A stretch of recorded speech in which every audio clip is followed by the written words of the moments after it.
میرے لیے یہ بڑے اعزاز کی بات ہے. میں تو حیران رہ گیا، گلنویز اختر صاحب نے کہا کہ وہ میرے کالم پڑھتے ہیں. تو میرے لیے یہ بڑے اعزاز کی بات ہے، ایسے لوگ جن کو میں پسند کرتا ہوں، جن کی چیزیں میں ڈھونڈ ڈھونڈ کے پڑھتا ہوں، گلنویز اختر صاحب ہوں یا یاسر پیر زادہ صاحب ہوں. وسیع شاہ صاحب کا پروگرام یورپ میں آتا تھا ایک رات کو 1 بجے، تو ہم اس حساب سے تو ہم یہ سوچ میں پڑ جاتے تھے کہ اگر اس وقت دیکھیں گے تو ہمارے دوسرے ساتھی کیا سوچیں گے کہ کیا دیکھ رہا ہے رات کو، لیکن پھر بھی ہم دیکھتے تھے. اور شعر و شاعری کے حوالے سے تھا، نہیں وہ یورپین ٹائم کے حوالے سے تھا. اور عباس تابش صاحب کالج، مطلب ہم تو آپ کا جو شعر ہے وہ کوٹ کرتے ہیں، اور میرے لیے آپ کے ساتھ بیٹھے مجھے لگ رہا تھا، جب آپ سب لوگوں کو میں نے انٹر ہوتے ہوئے دیکھا ہے تو میرے دل میں پہلا خیال آیا کہ مجھے سب سے آخری لائن میں بیٹھنا چاہیے، آپ کے معیار کے ادب کے حوالے سے اور جو آپ کی کنٹریبیوشن ہے. آپ جو شعر پڑھ رہی تھی اس حساب سے مجھے لگ رہا تھا کہ مجھے کمرے سے نکل جانا چاہیے کیونکہ فارسی میری اتنی وہ نہیں ہے. اور حبیب اکرم صاحب، میرے لیے یہ آنر ہے کہ آپ یہاں پہ موجود ہیں. بہرحال ایک اتفاق ضرور ہے اس کتاب کی رونمائی کے حوالے سے کہ جو میری پہلی کتاب کی رونمائی ہوئی تھی اٹلی میں، اس کی رونمائی بھی وسیع شاہ صاحب نے کی تھی، اور دوسری جو ہے، اور انہوں نے اس دن ایک شعر پڑھا تھا کہ بہت نزدیک آتے جا رہے ہو، بچھڑنے کا ارادہ کر لیا کیا، تو یہ جون ایلیا کا ہے. تو یہ عجیب ہی کام ہو گیا، یعنی بچھڑنے کی بجائے اللہ تعالیٰ نے دوبارہ ہمیں اکٹھے بیٹھنے کا موقع دیا، اور اس کے لیے میں یاسر پیر زادہ صاحب کا پھر ایک بار شکریہ ادا کروں گا. میں سب سے پہلے بتا دوں کہ میں کوئی ادیب نہیں ہوں، کوئی رائٹر نہیں ہوں، نہ ہی کوئی کالم نگار ہوں. میں ایک سائنس اسٹوڈنٹ تھا، بی ایس سی کی ہے میں نے میتھمیٹکس اور فزکس کے ساتھ، اور اس کے بعد میں اٹلی منتقل ہو گیا. وہاں کی ٹریڈ یونین میں نے 12 سال کام کیا ہے. اگر میں کسی سانچے میں اپنے آپ کو رکھنا چاہوں تو سب سے بڑی خوشی جو مجھے ہو رہی ہے وہ لا کالج میں کھڑے ہو کے ہو رہی ہے، کیونکہ میں نے لا جو ہے وہ 12 سال قانون اس طرح سمجھایا ہے لوگوں کو کہ جو اٹالین وکیل ہیں جب وہ کہیں پھنس جاتے تھے تو وہ فون کرتے تھے مجھے کہ یہ مسئلہ بن گیا ہے کہ ہم اس سے کیسے نکلیں. تو میں آج طلباء کو یہ بات بتانا چاہتا ہوں، یقین کیجئے ایسے ایسے واقعات ہیں، میں ان پر 3 گھنٹے بول سکتا ہوں، کہ آپ اپنے ذہن سے یہ بات نکال دیں. میں نے دنیا کے مطلب کوئی دنیا کا براعظم کا دنیا کا کوئی ملک ایسا نہیں، شاید کہوں گا کہ جس کے بندے سے میں نہیں ملا ہوں، جو میرے آفس نہیں آیا ہے، جس سے میری بات نہیں ہوئی. وہ لیٹن امریکہ ہو، وہ افریقہ ہو، وہ گانا، نائجیریا، تیونس، مراکش، چائنا، آپ کسی بھی ملک کا نام لیں جو آپ نے سنا بھی نہیں ہوگا، اور آپ مجھ سے پوچھیں کہ اس بندے سے آپ ملے ہو، تو وہ ڈائریکٹ ایسے میرے سامنے آ کے بیٹھے ہیں. وہ نہیں بیٹھے، میں ان کے سینٹرز میں گیا ہوں، چرچ، گردوارہ، سیناگوگ، اور ان کے. لیکن میں آپ کو یہ بات اس لیے بتانا چاہ رہا ہوں کہ آج تک مجھے کسی نے متاثر نہیں کیا. ذہنی طور پر، علمی طور پر ہم پاکستانی، جو پہلے یاسر بھائی بات کر رہے تھے کہ ہم یہ سمجھتے ہیں کہ شاید وہ بڑے جینیس لوگ ہیں، وہ بالکل جینیس لوگ نہیں ہیں، وہ بالکل بھی جینیس لوگ نہیں ہیں. ایک چھوٹی سی مثال دوں گا کہ ایک وکیل کا فون آ گیا، آخری دن اس کو جج نے کہا، یعنی اس کے مخالف وکیل نے کہا کہ جی ایک پاکستانی کی انشورنس کا معاملہ تھا کہ یہ انشورنس آپ نہیں جیت سکتے کیونکہ پاکستان کے ساتھ کوئی ریسیپروکل معاہدہ ہی نہیں ہے ہمارا. تو 1 ملین یورو کا کیس تھا، تو وہ سر پکڑ کے بیٹھ گیا. وہ کہتا ہے یہ تو حل نہیں ہوگا. وہ سارے وکیلوں کو فون کر بیٹھا اٹلی میں، انہوں نے کہا کہ یہ تو نہیں ہو سکے گا. تو پھر اس نے مجھے فون کیا، تو میں نے کہا کہ میں ہنسنا شروع ہو گیا. وہ کہتا ہے کیوں؟ وہ کہتا ہے مجھے صرف پتہ کروا کے دو، کسی اپنے پاکستان دوست کو فون کرو، لا کالج میں پتہ کرو کہ کیا پاکستان کا اٹلی کے ساتھ کوئی ریسیپروکل معاہدہ ہے یا نہیں ہے. تو میں نے اس کو کہا کہ بیوقوف آدمی، تم غلط جگہ پہ جواب ڈھونڈ رہے ہو. یہ جو پاکستانی یہاں پہ موجود ہے اس کا امیگریشن لا میں جا کر ڈھونڈو تو تمہیں پتہ چلے گا کہ حقوق کے حوالے سے یہ برابر ہیں. یہ ایک مثال میں آپ کو اور یہ وہ سوال وہ کہہ رہا ہے کہ مجھے ہر وکیل نے اٹلی میں کہا ہے کہ تم پھنس گئے ہو، اس کا جواب نہیں نکلے گا، یہ ڈھونڈنا پڑے گا کہ ریسیپروکل معاہدہ ہے یا نہیں ہے. تو یہ اس کا مطلب آپ کو بتانے کا مقصد یہ ہے، یہ کتاب سے پہلے بات کہیں اور جانب شروع ہو گئی کہ آپ جو پاکستانی ہیں وہ اس لحاظ سے بہت ذہین ہے اور ہر فیلڈ میں اپنے آپ کو منوا سکتے ہیں. یہ تمہید میں نے کیوں باندھی؟ یہ تمہید یہ بتانے کے لیے باندھی ہے کہ چونکہ میرا ادب سے کوئی تعلق نہیں ہے چونکہ نہ مجھے شاعری، نہ مجھے صرف و نحو کا پتہ، نہ مجھے لکھنے کا پتہ، نہ ہی میں نے اس کتاب کو لکھنے سے پہلے کسی سفر نامے کو پڑھنے کی کوشش کی کہ وہ میں حقیقت طاری کرنے کی کوشش کرتا. تو ہوا کیا، اس کی مثال یہ ہے کہ اٹلی میں جب بھی کوئی لڑائی ہوتی تو انسپیکٹر مجھے بلاتا، تو جب وہ چھاپا مارنے جاتے تو لوگ بھاگ جاتے اور وہ کبھی پکڑ نہ پاتے. ایک دفعہ میں گیا تو ایک لڑکا انہوں نے پکڑا ہوا تھا اور اس کے اوپر کیس بھی سائن کر دیا کہ لڑائی ہوگی کرکٹ کے دوران، تو اس کو انہوں نے پکڑا ہوا تھا، اس کے اوپر انہوں نے کیس فائل کر دیا. تو جب دوسرے دوست ملے تو میں نے اس کو پوچھا کہ بیوقوف آدمی، جب سب بھاگ گئے تھے تو تم کیوں وہاں کھڑے رہے کہ پولیس نے آ کے تمہیں پکڑ لیا؟ تو اس کے ساتھی نے مجھے بتایا کہ جب پولیس نے آ کے کہا نا کہ سٹاپ فیرما، اس کو اٹالین میں کہتے ہیں، تو چونکہ یہ اٹالین سکول میں جاتا ہے، اس کو اٹالین آتی تھی، اس کو مطلب سمجھ آ گئی کہ رکنا ہے، یہ رک گیا، ہمیں اٹالین آتی نہیں تھی تو ہم تو بھاگ گئے. تو یہ فائدہ ہوتا ہے کبھی کبھی اگنورینس کا، کبھی کبھی نہ پتہ ہونے کا یہ فائدہ ہوتا ہے. کیونکہ مجھے ادب وغیرہ کا پتہ نہیں تھا، چونکہ مجھے لکھنا نہیں آتا تو اس لیے میں نے لکھ دیا، تو آپ لوگوں کو پسند آیا. بہرحال میں یورپ کے حوالے سے یہی کہوں گا کہ ایک دفعہ میں گیا اٹلی میں، ایک چرچ کی تقریب تھی، تو وہاں پہ مسلم کرسچن ڈائلاگ کے حوالے سے تو وہ کہنے لگا، پادری کا تعارف کروایا گیا کہ جس کا نام ڈان ماریو ہے. تو میں ہنس پڑا، میں نے کہا میں نے تو بچپن سے آج تک ڈان جو ہے وہ فلموں میں بدماشوں کو اور گنڈوں کو ہی سنا ہے. جب میں ہنس پڑا تو وہ بہت سنجیدگی سے کہنے لگا کہ تم ٹھیک کہہ رہے ہو. ڈان کا لفظ جو ہے وہ شروع میں قبائل کے سردار کے لیے بھی استعمال ہوتا تھا اور پادریوں کے لیے تو ہوتا ہی ہے ہمیشہ، لیکن جب یہ لفظ مافیا ڈان نے استعمال کرنا شروع کیا، وہ بھی قبائل ہی تھے ظاہر سسلی میں، تو اس کے بعد یہ لفظ جو ہے وہ بدنام ہو گیا اور اب یہ اس مینو میں آتا ہے. اسی طرح میں سکھوں کے گردوارے میں ایک دفعہ تقریر کر رہا تھا تو میں ان کو بار بار کہہ رہا تھا سردار سردار، تو ایک سکھ مجھے بعد میں کہنے لگا کہ ہم اس لفظ کو اتنا پسند نہیں کرتے، ہم سکھ اگر آپ تم کہو تو زیادہ پسند کریں گے، کیونکہ سردار جو ہے وہ ڈاکو کے سردار کے لیے استعمال ہوتا ہے.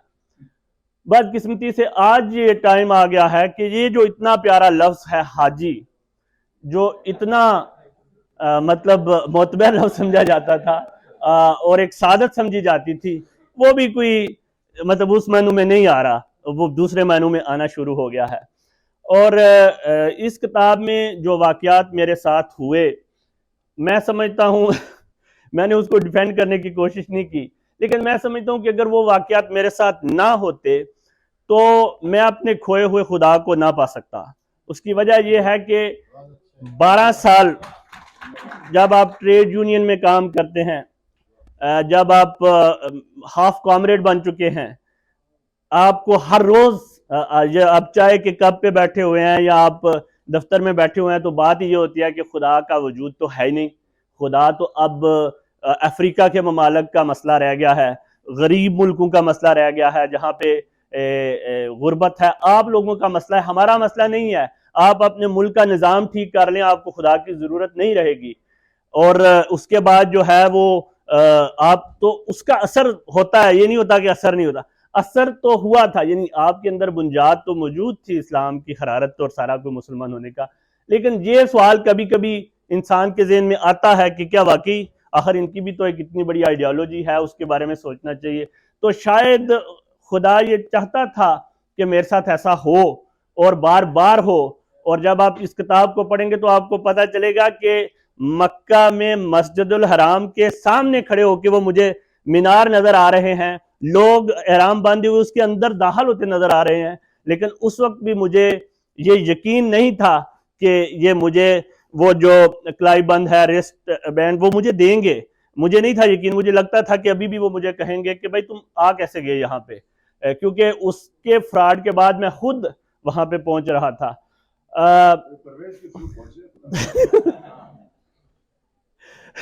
تو یہ ایک کاوش تھی جو میں نے بتانے کی کوشش کی ہے. اس پر آلریڈی ابھی 2-4 کالم چھپے، کچھ کالموں کا بار بار تذکرہ ہو رہا ہے، لوگ پیجز ڈھونڈ رہے تھے کہ وہ نظر نہیں آ رہے، وہ ہیں اس میں، لیکن ان کی ترتیب چینج ہو گئی. ترتیب چینج اس لیے ہوئی کہ جب میں نے کالج کے زمانے میں پڑھنا شروع کیا تو ہمارے زمانے میں بڑا مذہب کو اتنا مذہب پڑھایا جاتا تھا کہ ہمارا میتھمیٹکس کا جو پروفیسر صاحب تھے وہ 30 منٹ پڑھاتے تھے میتھمیٹکس، اور آخری 15 منٹ وہ جو واقعات سنانا شروع کر دیتے اسلامی. ہم بھی بڑے خوش ہوتے تھے. پھر اس کے بعد جب اردو کے پروفیسر صاحب تھے وہ بھی، جب انگلش کے پروفیسر صاحب وہ باقاعدہ مثال دیتے تھے کہ ڈیموکریسی جو ہے وہ غیر ملکی ان کی ہے اور اس کی کوئی ضرورت نہیں ہے. حجاج بن یوسف کو بڑا گلیمرائز کرتے تھے کہ اس طرح کا آ جائے نا تو سب کو سیدھا کر دے، ٹھیک ہو جائیں پھر سارے. یہ ٹھیک نہیں ہو رہے، اس کی کوئی حجاج بن یوسف جیسا نہیں آ رہا جب خون کی ندیاں بہائی جائیں گی. وہاں پہ ایک ہمارے پروفیسر صاحب اردو کے تھے ایف ایس سی میں، بڑے اچھے تھے، بہت زبردست، بڑے لائق تھے. لیکن ایک دن انہوں نے پڑھاتے ہوئے کہا کہ سعادت حسن منٹو جو ہے نا اس کے بارے میں ٹھیک ہے اس نے بہت اچھا لکھا ہے، لیکن کویسچن یہ ہے کہ کیا اس کو صرف سوسائٹی میں گاندھی نظر آیا اور اس کو کچھ نظر نہیں آیا. تو وہ ان کی جو ایک بات تھی وہ مطلب میرے ذہن میں بیٹھ گئی. مجھے لگا کہ سعادت حسن منٹو تو شاید کوئی بہت ہی برا بندہ تھا تو اس کو نہیں پڑھنا چاہیے. تو میں نے کہا کہ اس کو نہیں پڑھنا. لیکن جب میں اٹلی پہنچا تو وہاں پہ میرے ایک دوست بنے ڈاکٹر ویتو سلیرنو، جو کہ اقبال فاؤنڈیشن یورپ کے صدر تھے، اور دنیا میں آج تک کسی کو اقبال کو اتنا زیادہ ٹرانسلیٹ کسی اور لینگویج میں نہیں کیا جتنا انہوں نے کیا ہے اٹالین لینگویج میں. تو اقبال جو ہے وہ سب سے زیادہ اٹالین لینگویج میں ٹرانسلیٹ ہوا ہے. اور مجھے جب وہ ای میل لکھتے تھے تو وہ اردو میں لکھتے تھے، پیارے دوست محمود. تو ایک دفعہ ان کا فون آیا تو مجھے کہنے لگے کام پڑ گیا، یہ تم نے کام کرنا ہے. مجھے ایک افسانہ نہیں مل رہا، میں جو ہے نا وہ ڈھونڈ رہا ہوں. تو بہت سے لوگوں کو کہا، میں نے کیا پوچھا کون سا ہے، وہ کہتے ہیں ٹیٹوال کا کتا. تو میں نے کہا کہ یہ کس کا ہے؟ کہنے لگے کہ یہ سعادت حسن منٹو کا ہے. تو میں نے کہا یہ آپ کو کیوں چاہیے؟ وہ کہتے ہیں میں سوچتا ہوں کہ اقبال کے بعد اگر پاکستان میں کسی پر کام کیا جا سکتا ہے تو وہ سعادت حسن منٹو پہ کیا جا سکتا ہے. تو میں ایک دم شاکنگ پوزیشن میں آ گیا. میں نے کہا یہ کیوں؟ مطلب انہوں نے کہا کہ اس پائے کا افسانہ نگار ہمارے ہاں بھی نہیں ہے. تو پھر اس کے بعد میرے ذہن کی کھڑکیاں کھلی، میں نے کہا نہیں اس کو پڑھنا چاہیے. پھر جب میں نے اس کے یہ جملے پڑھے کہ گھریلو خاتون میرا موضوع نہیں ہے، میرا موضوع وہ خواتین ہیں جن کے اوپر بڑھاپا آ رہا ہے اور وہ پریشانی کے سائے جو ہیں وہ ان پر چھانا شروع ہو گئے ہیں، تو میں نے سوچا کہ کیا کمال کا جملہ ہے، کہ کیا سوچ ہے، کیا ویژن ہے. وہ چیزیں ڈھونڈنے کی کوشش کر رہے ہیں جو معاشرہ، جو دیگر لوگوں کی نظروں میں نہیں آ رہی. میں نے جب یہ کتاب لکھنا شروع کی تو obviously ایز اے مسلم میرا کام تھا کہ میں رقت امیزی بھی بیان کرتا، روحانیت بھی بیان کرتا، جو تاثرات ایک مسلمان کے ہوتے ہیں جب وہ چیزوں کو دیکھتا ہے تو اس وقت اس کے ذہن میں جو آتے ہیں تو وہ بیان کرتا. بڑی اچھی بات ہے. لیکن جو وہ میرے اندر کا ہاف کمیونسٹ، ہاف ملحد، ہاف ایتھیسٹ اور ہاف کامریڈ تھا، اس نے مجھے مجبور کیا کہ جو چیزیں میں دیکھوں، جو مجھے نظر آ رہی ہیں کہ غلط ہو رہی ہیں، میں ان پر لکھوں. تو اس لیے میں نے جب وہ آرٹیکل اس کے اندر لکھا یہ چوری حج والا، اور اس کے پہلے جو ہے وہ برطانیہ کی جو آفیشیل رپورٹ ہے، آپ ابھی گوگل کر کے جا کے دیکھ سکتے ہیں، لنڈن پولیس کی جو ہے وہ ویب سائٹ پر موجود ہے، کہ ہر سال 3% لوگ لازمی حج فراڈ کا شکار ہوتے ہیں.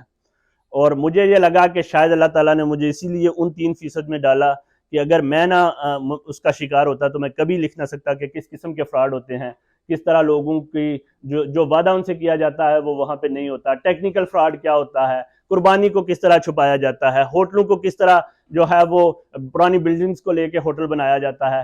تو یہ ساری چیزیں میری مجبوری بن گئی. لیکن اس کا نقصان یہ ہوا کہ بعض لوگوں کو میں نے تبصرے کے لیے بھیجا تو انہوں نے ضد پکڑ لی کہ یہ آرٹیکل بیچ میں نہیں ہونے چاہیے، کیونکہ حج کی کسی بھی کتاب میں اس طرح کی باتیں نہیں ہوتی.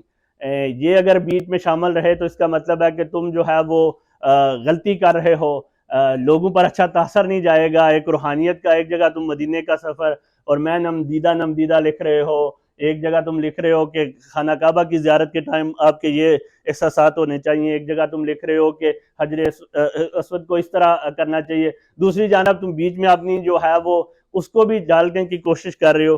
لیکن میں نے کہا کہ نہیں، اس کو شامل میں ضرور رکھوں گا، چاہے اس میں کسی کو مزہ آئے، چاہے وہ کہتے ہیں یہ مزہ کرکرا کر دیتا ہے کتاب کا اینڈ ٹائم پہ نا، جو روحانیت کا سما بندہ ہوتا ہے نا اس میں سے بیچ میں یہ چیزیں آ جاتی ہیں.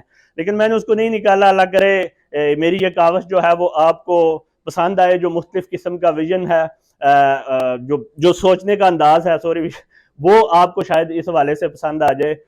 میں بہت شکریہ ادا کروں گا پبلشر یہ اکس پبلیکیشنز کے فاس صاحب کو. اس طرح کی ڈیزائننگ کر دیا کہ مجھے ڈر ہے کہ لوگ اس کو پڑھیں گے نہیں چومنا شروع کر دیں گے کیونکہ بہرحال آئی ہوپ کہ لوگوں کو پسند آئے. آخر میں یہی کہوں گا کہ اگر اس کی کسی ایک بھی لائن کو پڑھ کر آپ کے دل میں جو ہے وہ محبت جاگ پڑے مدینے کی یا مکہ کی, اور آپ کا یہ دل کر رہا ہے کہ ہمیں حج پہ جانا چاہیے, تو میں سمجھوں گا میری محنت وصول ہو گئی. اگر کوئی ایک بھی جملہ پڑھ کے برطانیہ میں کسی ایک شخص کو بھی اندازہ ہو گیا کہ اس کے ساتھ فراڈ ہو سکتا ہے, تو میں سمجھوں گا میری محنت وصول ہو گئی. اس سے زیادہ مجھے اس کتاب سے کچھ نہیں چاہیے. آپ لوگوں کا بہت شکریہ, آپ نے اتنی زبردست تقریب کا اہتمام کیا. میں بہت معذرت کرنا چاہوں گا لیٹ آنے کے حوالے سے. میں 1:30 بجے لاہور میں انٹر ہو چکا تھا, لیکن چونکہ میری ڈرائیونگ اور سارا کچھ اس طرح کا ہے کہ مجھے ویسے بھی لاہور کی سمجھ نہیں, میں وہ گوگل میپ پہ ڈھونڈ رہا تھا, تو پھر پہلے میں ادھر پہنچے ہم, اور وہاں سے لیٹ ہوتے یہاں تک پہنچے, تو میں اس کے لیے بہت معذرت چاہتا ہوں. اٹلی میں مجھے کہتے تھے کہ sei peggio di tedeschi, time کے حوالے سے وہ مجھے کہتے تھے کہ تم تو جرمن لوگوں سے بھی زیادہ گئے گزرے ہو, کہ مطلب میں ہمیشہ ٹائم پہ نہیں, ہمیشہ کوشش کرتا ہوں کہ ٹائم سے کچھ دیر پہلے آنے کی, لیکن آج میرا پہلا امتحان ہی میں اس میں ہی فیل ہو گیا, تو آپ مجھے معاف کر دیں گے. بہت شکریہ.